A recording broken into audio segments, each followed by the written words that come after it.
Hello, Psych 101 students. Welcome to Module 3, Learning Objective 4, and we will continue to look at how infants and children develop. In this learning objective, we will look at the development of language. So, language, as it says here, develops in an orderly way. We move from being born without any language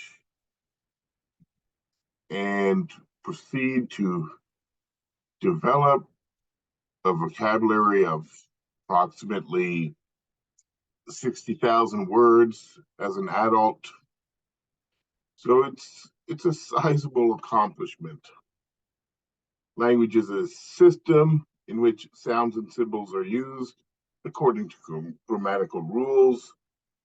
And when you look at this picture over on the right at the top, you see that language is organized hierarchically. Sentences and phrases are created from words, and words are created from morphemes, and morphemes are created from phonemes. So let's go through what a couple of these things mean. I mean, I think we all know what sentences and phrases and words are, but morphemes are the smallest units of meaning in a language. And this includes root words and as well as modifiers like prefixes and suffixes. So to give you an example, the word cat is a morpheme. You can't break it down. It's a root word. Uh, if I add an S to it, it changes the meaning. So S is also a morpheme at the end of cats because it is a unit of meaning. So the word cats would have two morphemes, the root word cat and the S on the end. To give you another example, the word friend is a root word. It's not built up of any other words. That is a single morpheme. It's a unit of meaning. We all know what a friend is. Now I could add ly on the end, and it becomes the word friendly, which has a new meaning. Um, so friendly would have two morphemes, friend and ly. And if I want, I could add a prefix and make it unfriendly. So the word unfriendly would have three morphemes, unfriend and ly. So like, each morpheme, which is a unit of meaning. So friend, if the word friend, and then it becomes friendly, it's a different word, and then unfriendly, means something different. So, you know, root words, prefixes, suffixes, these are all morphemes. Modifiers. Okay. Um, let's go on. Phonemes. So phonemes are the smallest units of sound in a language. They represent the categories of sounds that our vocal apparatus produces, you know, in within a language. So units of sound. So the word cat, to go back to cat, it has three phonemes. So it got three sound pieces to it. K, a, t. So cat. And so each individual sound is a phoneme. So the word cat has three phonemes. It's also got three letters, but it's not always going to be one letter per phoneme. Think of the word check, check. That has three phonemes. It's got five letters, but it's got three phonemes because the ch sound is one sound, ch, and then the e sound, eh, and then the ck is also one sound, ch, eh, k. Okay, so it's the smallest units of sound you can break it down, a verbal language down into. In English, there are about 40 to 45 phonemes that we use. So it's more than the number of letters because once again, you can combine letters to make new phonemes like the CH in Czech or the CK in Czech. Um, and we know, some letters have more than one phoneme, like I don't, like an A, for instance. In cat, it sounds like ah, and in I don't know, fate, it sounds like a. So you can get that's two different phonemes, a or ah. Okay. So, anyways, morphemes, smallest units of meaning, phonemes, smallest units of sound. Syntax is the set of rules within a language for in order to construct sentences, phrases, and sentences. We use syntax. This includes things like word order. So if I say Sam hit Bob, it means something different than saying Bob hit Sam. So part of our syntax is the ordering of the words we use. It'd be incorrect to say ball blue. If I want to talk about blue ball, I have to say the blue part first. So an adjective has to come before the noun. So we say blue ball. It means something different than saying ball blue, which would break a rule of syntax. So syntax is all about word order and sentence structure in order to produce meaningful phrases and sentences. Okay, let's go. The second part of this learning objective is going to look at the 5 stages of language development. Before I get to those 5 stages, I do want to mention that after a baby's born, up until about 6 months of age, a baby can distinguish all of the speech sounds, that is, all of the phonemes that occur in all languages within the world. So even if it's not part of if there are sounds that aren't part of the native language that they're hearing within their home, they can still make out the different sounds that appear in foreign languages. And you may say, well, we can hear sounds from all the sounds in foreign languages, but we cannot distinguish the phonemes in every language. There are, there are, what is it, in Hindi, I think, or yeah, there are like a couple of D sounds that to to an English speaker they sound the same, but to somebody in India they would sound distinct. I think they also have two T sounds that are hard to distinguish by English native English speakers. Um, so like different languages have different sets of phonemes and different sounds that they use. And if you what happens is that I mentioned that babies can hear them all and distinguish them all up to about 6 months. And what happens is that your brain then starts to specialize in categorizing the sounds that it's being exposed to within the language being spoken around you. So I grew up in an English speaking household, so my brain got got better and better at categorizing the all of the phonemes that are used in English. But that but as I specialized in the language I was hearing, it meant that I my I lost the ability, and this happens towards the end of the first year of life, that you start to lose the ability to hear certain distinctions in foreign languages between different sounds that that are important to them. So your brain learns the languages that it's exposed to really well, and concentrates on building those categories so you can recognize those sounds very well. Okay, anyways, let's get to the 5 stages of language. The first stage is called cooing, and this is the generation of the first verbal sounds, and so it lasts from birth until 5 months, first 5 months of life. And I'm going to break it down into two sub stages. From 0 to 3 months, these sounds that baby makes are basically cries, gurgles, grunts, and breaths. So cries, gurgles, grunts, and breaths. So, just kind of basic sounds that it's producing without, without being any kind of language.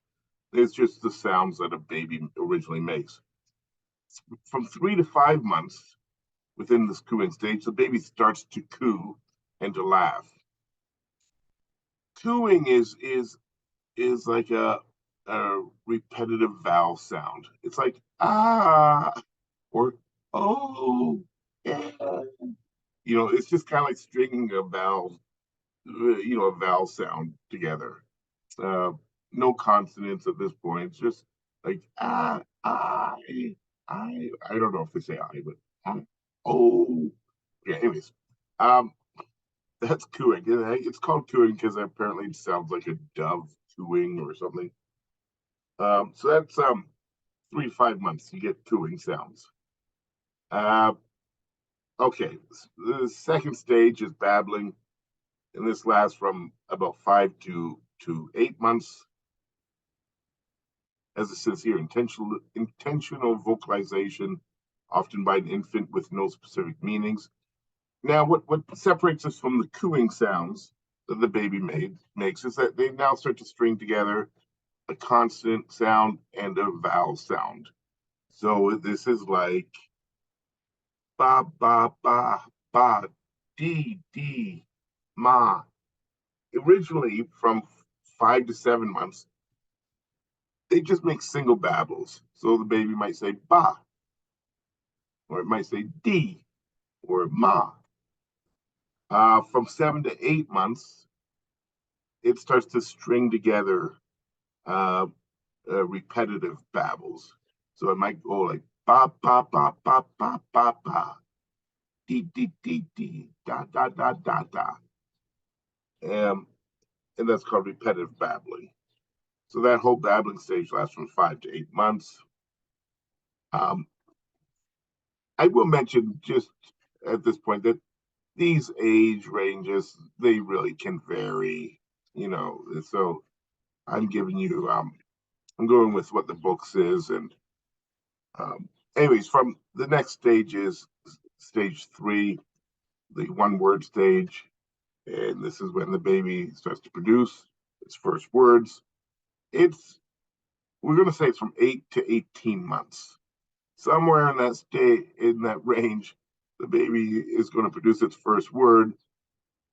On average, it's around 12 months.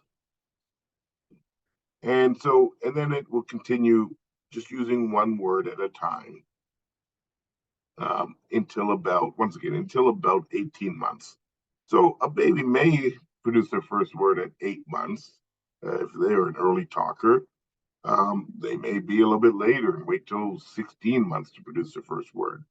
And both would be considered normal. So there's a wide range of possibilities of when a baby begins to talk. It depends on a number of factors, how much language they were exposed to, how much did the parents and others talk to the baby, and also just the baby's motivation. Some babies are ready to speak, but they don't start for a while. I guess they don't. Apparently, they don't have the right motivation at times, but it doesn't really matter. A baby that starts speaking at 14 months versus 10 months isn't going to be behind this child later. The ones that start speaking a little bit later, they always catch up. Okay, that's the one word stage. So they use one word at a time.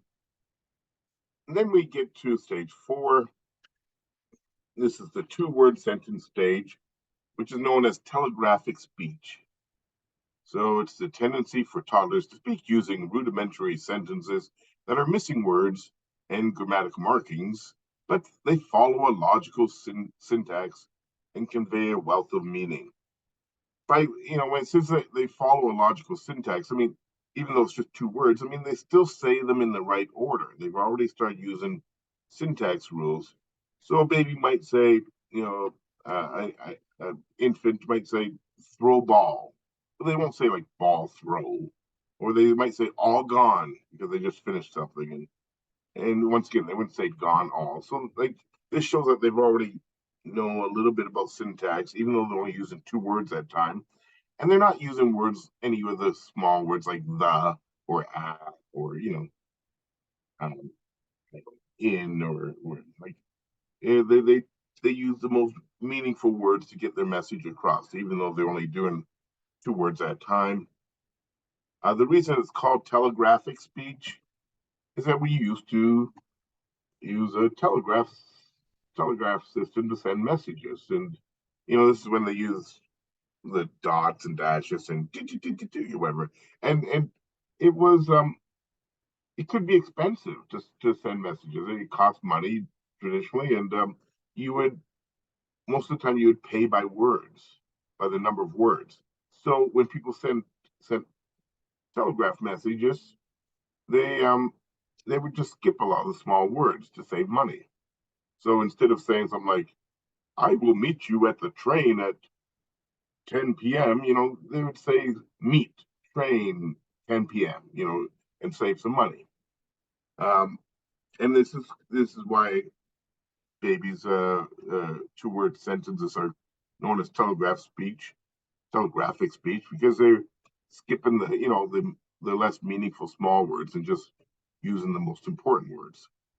This is at some point they'll start maybe saying three words at a time. That would still be considered telegraphic speech. Mama go car or something like that. Um, Stage 5, let's go on to that. Open. I don't know if I said so. The two-word stage, 18 to 24 months. So that's like a year and a half to 2 years. 18 to 24 months is typically when we see that two-word stage. And now I'm going to skip ahead to stage 5, and this is from 3 to 5 years, increasing sophistication and over regularization, which is the tendency for young children to incorrectly use a regular syntax rule where they should use an exception to the rule. This is when young children are saying things like, I run outside. I run outside today, and instead of saying I ran outside today. So they know the word run and they add ed to it and they say run, or I go to the store with mommy instead of I went to the store. Or they might say, um, I have lots of tooths in my mouth. Instead of saying I have lots of teeth in my mouth. In each case, these are words that don't follow regular syntactic rules. Like, normally you add s to a word to make plural. So they take the word tooth and they add an s and make it tooths instead of teeth. This is one English has a lot of these examples of irregular nouns and or verbs. So like, go, they know the word go, but if you talk about going in the past, you don't say go, but this is their first thought instead of saying the word went, or run, becomes run. Um, what's that sentence? Or they might say a sentence like the cats eated a lot of mouses. And once again, this is actually an interesting point. This over regularization. What it shows is that this child has learned the syntactic rules about adding ed to signify the past, or adding s to signify a plural of a word, and so it's perfectly normal, and we expect them to do this. So they're not, and what it shows is that they're not language is not just something that they're copying; they're creating new language. So they make go becomes gold because they've learned the syntax that you add ed, and they know the word go, and anyways, it'll correct itself over time as they learn irregular these irregular words that don't follow the normal syntax rule. Okay. The last point is that by about age 6, children are using language nearly as well as adults. So, of course, they're going to add more vocabulary and whatnot, and there'll be some corrections. But overall, after about, once again, by about 6 and later, they they are fairly close to uh, adult level of proficiency using speech, even though they may have less words that they use in total. Um, so this is a pretty amazing process. In the first 6 years of life, that they learn the syntax and rules and vocabulary to speak a language well, and it's all done without formal education. No one sits and teaches their babies how to start speaking. They just, at some point, start to do it on their own. They are picking up speech from around them. Their brains analyze it, on an unconscious level, and they learn to produce language without training. It's pretty amazing because if you ask me, I don't know all the syntax of my language. I don't know all the syntactic rules, but I can still produce proper sentences, and I can understand when I hear an improper sentence. I mean, there's something that we learn without having to be formally educated about. And so it's a pretty amazing process. And that will conclude Learning Objective 4 from Module 3.